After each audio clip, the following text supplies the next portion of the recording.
I'm Jerry Lopez Jr., Project Manager of Apex Entrances, where we turn everyday doors into standout statements. Whether you're protecting your home from coastal weather or just craving a bold pop of personality, we've got you covered with durability, style, and finish that speaks Apex Golf Guard tough. Welcome to our brand new entrance upgrade series from Worn to Wow, how to paint your door like a pro. Whether you're a first timer or a seasoned DIYer, I'll show you every step, every stroke, and every trick that'll take your door from grime to prime, from drab to fab, and from bland to grand. This isn't just paint, this is transformation.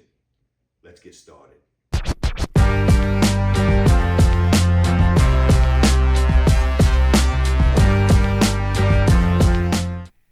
So the first thing you're going to see me do here is knock the pins out of the hinges from the bottom up. What you're going to need is a nice, decent weight hammer and a center punch. And as you can see, you can center the punch under the hinge pin and knock it up. And it may take a little wiggling to get one out here and there. You may have to grab the door and open it slightly.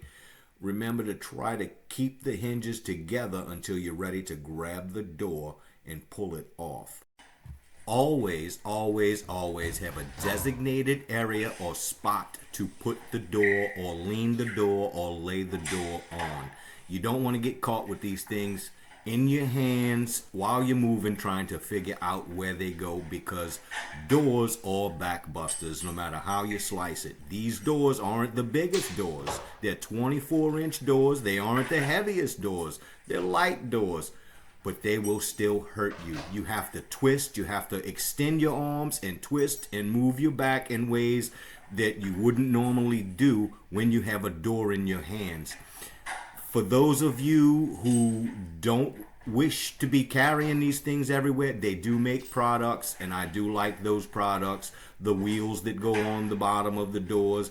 Home Depot and Lowe's have bags that you can inflate under the door so it doesn't fall, and it helps you to manipulate the door. But always have a designated area that you're going to set the door on.